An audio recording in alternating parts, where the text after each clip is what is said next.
ನಮಸ್ಕಾರ ಸ್ನೇಹಿತರೆ, ಕಥಾ ಸಂಸ್ಕೃತಿ ಚಾನೆಲ್ಗೆ ನಿಮಗೆಲ್ಲ ಪ್ರೀತಿಯ ಸ್ವಾಗತ. ಚಾಲುಕ್ಯ ಚಕ್ರವರ್ತಿ ದಕ್ಷಿಣಪತೇಶ್ವರ ಇಮ್ಮಡಿ ಪುಲಿಕೇಶಿಯ ಪರಾಕ್ರಮ, ಶೌರ್ಯ, ಸಾಹಸ, ಚಾಲುಕ್ಯ ಸಾಮ್ರಾಜ್ಯದ ಕೀರ್ತಿ ಪತಾಕೆಯನ್ನು ಆಸೇತು ನರ್ಮದೆಯ ಪರ್ಯಂತ ಮೆರೆಸಿದ ಅಚ್ಚರಿಯ ಸಂಗತಿಗಳನ್ನು ನಾವು ನಿಮ್ಮ ಮುಂದೆ ಹೇಳುತ್ತಿದ್ದೇವೆ. ಪುಲಿಕೇಶಿಯ ಸಾಮ್ರಾಟ ಹರ್ಷವರ್ಧನನ್ನು ಸೋಲಿಸಿದ ಮೇಲೆ ತನಗೆ ದೊರೆತ ವಿಜಯದಿಂದ ತೃಪ್ತಗೊಳ್ಳದೆ ತನ್ನ ದಂಡಯಾತ್ರೆಯನ್ನು ಮುಂದುವರಿಸಿ ದಕ್ಷಿಣಪತೇಶ್ವರನೆಂಬ ತನ್ನ ಬಿರುದನ್ನು ಸಾರ್ಥಕಪಡಿಸಿಕೊಳ್ಳಲು ನಿಶ್ಚಯಿಸಿ ವಿಂಧ್ಯಾದ್ರಿಯ ಆಗ್ನೇಯ ದಿಕ್ಕಿನಲ್ಲಿ ಕೋಸಲದ ಮೇಲೆ ದಂಡೆತ್ತಿ ಹೊರಟನು. ಕೋಸಲ ರಾಜ್ಯವು ಇಂದಿನ ರಾಯಪುರ, ಸಂಬಳಪುರ, ಕಟಕ ಮುಂತಾದ ಪಟ್ಟಣಗಳನ್ನು ಒಳಗೊಂಡ ರಾಜ್ಯವಾಗಿತ್ತು. ಇಲ್ಲಿನ ಅರಸರು ಪುಲಿಕೇಶಿಯನ್ನು ಧಿಕ್ಕರಿಸಿದರು. ಪುಲಿಕೇಶಿಯ ಮುಂದೆ ಅವನು ಹೆಚ್ಚು ಕಾಲ ನಿಲ್ಲಲಾರದೆ ಸೋತು ಶರಣಾದನು. ಅವನನ್ನು ಪುಲಿಕೇಶಿ ಉದಾರವಾಗಿ ಕ್ಷಮಿಸಿ ಅವನನ್ನು ತನ್ನ ಮಾಂಡಲೇಶನಾಗಿ ನೇಮಿಸಿಕೊಂಡನು. ಆಮೇಲೆ ಕಳಿಂಗ ರಾಜ್ಯದ ಮೇಲೆ ದಂಡೆತ್ತಿ ಹೊರಟನು. ಕಳಿಂಗವನ್ನು ಉತ್ಕಲವೆಂಬ ಹೆಸರಿನಲ್ಲಿ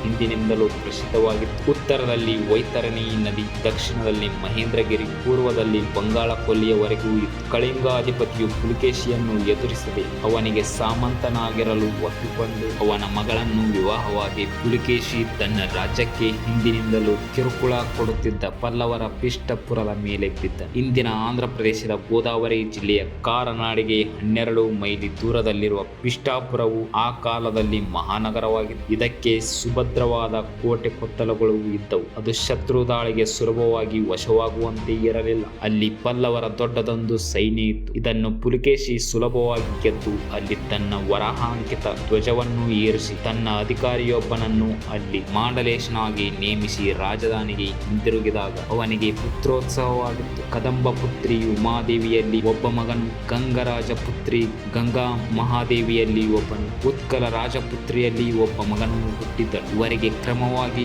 ಆದಿತ್ಯವರ್ಮ, ಚಂದ್ರಾದಿತ್ಯ ಮತ್ತು ವಿಕ್ರಮಾದಿತ್ಯನೆಂಬ ಹೆಸರನ್ನು ಇಟ್ಟಿದ್ದನು. ಪುಲಿಕೇಶಿಯ ಕೀರ್ತಿಲತೆಯ 3 ಕುಡಿಗಳಂತೆ ಈ 3 ಮಕ್ಕಳು ಹುಟ್ಟಿದರು. ಈ ಸಂತೋಷ ಹೆಚ್ಚಳದಲ್ಲಿ ಪುಲಿಕೇಶಿ ಮಾತ್ರವಲ್ಲ, ಇಡೀ ಸಾಮ್ರಾಜ್ಯವೇ ಆನಂದದಿಂದ ನಲಿಯುತ್ತಿರುವಾಗ ಅವನ ಕೀರ್ತಿಯು ಎಲ್ಲಾ ಕಡೆ ಹಬ್ಬಿತು. ಚಾಲುಕ್ಯರ ಕುಲಶತ್ರುಗಳಾದ ಪಲ್ಲವರು ಯುದ್ಧಕ್ಕೆ ಆಹ್ವಾನವಿತ್ತರು. ಇದರಿಂದ ಮುಂದೆ ಸೈನ್ಯ ಸಜ್ಜಾದವು. ಪುಲಿಕೇಶಿ ಮಹಾದಂಡನಾಯಕನಾಗಿ ಕಾರ್ಯನಿರ್ವಹಿಸಬೇಕೆನ್ನುವಷ್ಟರಲ್ಲಿ ಅವನು ಹಾಸಿಗೆ ಹಿಡಿದನು. ಇದರಿಂದ ಸಮಂತಭದ್ರನನ್ನು ಮಹಾದಂಡನಾಯಕನಾಗಿ ಮುನ್ನಡೆಸಿದನು. ಆಗ ಅವರಿಗೆ ಮೊದಲೆರಡು ದಿನದ ಯುದ್ಧದಲ್ಲಿ ದೊರೆತ ವಿಜಯದಿಂದ ಚಾಲುಕ್ಯ ಸೈನಿಕರು ತಮಗೆ ಅಂತಿಮ ಜಯವೆಂದು ಹಿಗ್ಗಿ ಶತ್ರುಗಳ ಬಗ್ಗೆ ನಿರ್ಲಕ್ಷ್ಯ ತಾಳಿದರು. ಅವರು ವೀರಾವೇಶ ಪ್ರಾಣದ ಹಂಗು ತೊರೆದು ಯುದ್ಧ ಮಾಡಿದರು. ತಮ್ಮ ಕಣ್ಣ ಮುಂದೆ ಸಿದ್ಧವಾಗುತ್ತಿದ್ದ ಪಿತೂರಿ ತಿಳಿಯಲಿಲ್ಲ. ಮರುದಿನ ಕಾಳಗದ ಕರೆ ಮೊಳಗಿದಾಗ ಶತ್ರುಗಳಿಗೆ ಹೆದರಿ ಓಡಿದಂತೆ ನಟಿಸಿದ ಪಲ್ಲವರು ಒಮ್ಮೆಲೆ ಚಾಲುಕ್ಯರ ಮೇಲೆ ಬಿದ್ದು ಕೈಗೆ ಸಿಕ್ಕವರನ್ನೆಲ್ಲ ಕೊಚ್ಚಿಕೊಳ್ಳುತ್ತಾ ಬಂದರು. ವಿಷ್ಣುವರ್ಧನನು ಮಾಡಿದ ಪಿತೂರಿಯಿಂದ ಚಾಲುಕ್ಯ ಸೈನಿಕರಿಗೆ ಶತ್ರುಗಳು ಯಾರು, ಮಿತ್ರರು ಯಾರೆಂದು ತಿಳಿಯದೆ ದಿಕ್ಕಾಪಾಲಾಗಿ ಓಡತೊಡಗಿದರು. ಹೀಗೆ ವಿಷ್ಣುವರ್ಧನ ಮಾಡಿದ ದ್ರೋಹದಿಂದ ಪಲ್ಲವರಿಗೆ ಜಯವಾಯಿತು. ಹೀಗೆ ಪಳ್ಳೂರಿನ ಕಾಳಗದಲ್ಲಿ ಪ್ರಥಮ ಬಾರಿಗೆ ಚಾಲುಕ್ಯರಿಗೆ ಸೋಲಾಯಿತು. ರಾಜಧಾನಿಯಲ್ಲಿ ವಿಶ್ರಾಂತಿಯನ್ನು ಅನುಭವಿಸುತ್ತಿದ್ದ ಪುಲಿಕೇಶಿ 2 ಸುದ್ದಿಗಳು ಸಿಡಿಲಿನಂತೆ ಬಂದಿದ್ದವು. ಈ ಬಾರಿ ತಾವು ಮಹಾದಂಡನಾಯಕನ ಪದವಿಯನ್ನು ರವಿಕೀರ್ತಿ ಅನುಗ್ರಹಿಸಬೇಕೆಂದು ಕೇಳಿಕೊಂಡ. ಪುಲಿಕೇಶಿಯು ರವಿಕೀರ್ತಿಗೆ ಸಮರ ವೇಳೆಯನ್ನು ಎತ್ತು ಸನ್ಮಾನಿಸಿದನು. ರವಿಕೀರ್ತಿಯು ರಾಜಧಾನಿಯಲ್ಲಿದ್ದ ಅಳಿದ ಉಳಿದ ಚಾಲುಕ್ಯ ಸೈನ್ಯವನ್ನು ಕೂಡಿಸಿಕೊಂಡು ಕೊಳ್ಳೂರಿನ ಮಾರ್ಗ ಹಿಡಿದನು. ಆಗ ರವಿಕೀರ್ತಿ ಜಂಗಮ ವೇಷದಲ್ಲಿ ಹೋಗಿ ಆ ಶಿರಿಯಾಳ ಶೆಟ್ಟಿ ಮತ್ತು ನರಸಿಂಹವರ್ಮನನ್ನು ವಂಚಿಸಿ ಬರುತ್ತೇನೆ.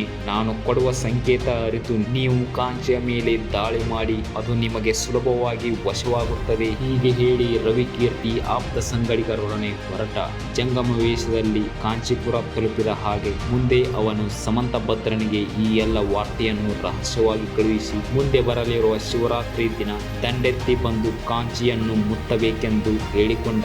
ಈ ಅವಧಿಯಲ್ಲಿ ಶಿವಭಕ್ತರ ವೇಷದಲ್ಲಿ ಅಧಿಕ ಸಂಖ್ಯೆಯಲ್ಲಿ ಕಾಂಚಿಯನ್ನು ಸೇರಿಕೊಂಡು ಹೆಚ್ಚು ರಕ್ತಪಾತವಿಲ್ಲದೆ ರಾಜಧಾನಿಯನ್ನು ದೊರೆಯಾದ ಮಹೇಂದ್ರವರ್ಮ ಮತ್ತು ವಿಷ್ಣುವರ್ಧನನ್ನು ಸೆರೆ ಹಿಡಿಯಲು ಪಿತೂರಿ ಮಾಡುವುದಾಗಿ ತಿಳಿಸಿದನು. ಅವನ ಆದೇಶದಂತೆ ಉತ್ತರ ಪ್ರದೇಶದ ಕಡೆಯಿಂದ ಶಿವಭಕ್ತರ ವೇಷಧರಿಸಿ ಬಂದು ಚಾಲುಕ್ಯ ಸೈನ್ಯದ ಅನೇಕ ಮಂದಿ ಗೂಢಚಾರ ಸೈನಿಕರು ಶಿವರಾತ್ರಿಯ ವೇಳೆಗೆ ಕಾಂಚಿಯಲ್ಲಿ ನೆರೆದರು. ಶಿವರಾತ್ರಿ ದಿನ ರಾಜಧಾನಿಯ ಜನತೆ ಉಪವಾಸಗಳಲ್ಲೂ ಶಿವಚಿಂತನೆ ಧ್ಯಾನಗಳಲ್ಲೂ ಇನ್ನಿತರ ಮನೋರಂಜನೆಯಲ್ಲಿ ತೊಡಗಿದ್ದರು. ಮಧ್ಯರಾತ್ರಿ ವೇಳೆಗೆ ನಗರದ ಮಧ್ಯದಲ್ಲಿ ಕೋಲಾಹಲ ಉಂಟಾಯಿತು. ಜನ ಗಾಬರಿಗೊಂಡು ಸುತ್ತ ಓಡಿದರು. ಅದೇ ಸಮಯದಲ್ಲಿ ನಗರದ ಎಲ್ಲ ಕಡೆಗಳಲ್ಲೂ ಗದ್ದಲಕ್ಕೆ ಕಾರಣವಾಯಿತು. ಪುಲಿಕೇಶಿ ಸೈನಿಕರು ನಿಶ್ಚಿತ ವೇಳೆಗೆ ಸರಿಯಾಗಿ ಗುಂಪುಗಳಲ್ಲಿ ಹೊರಟು ಕೋಟೆ ಬಾಗಿಲನ್ನು ಒಡೆದು ಹೊರಗೆ ಅವರಿಗಾಗಿ ಕಾಯುತ್ತಾ ಕುಳಿತಿದ್ದ ಸಮಂತಭದ್ರನ ಸೈನಿಕರಿಗೆ ಒಳಗೆ ಬರಲು ಸಂಕೇತ ಕೊಟ್ಟರು. ಅದನ್ನು ಅರಿತ ಚಾಲುಕ್ಯರ ದಂಡು ಕಾಂಚಿಯನ್ನು ಮುಟ್ಟಿ ಯಾವುದೇ ಪ್ರತಿಭಟನೆ ಇಲ್ಲದೆ ಅದನ್ನು ಆಕ್ರಮಿಸಿತು. ಮೊದಲು ಸಮಂತಭದ್ರ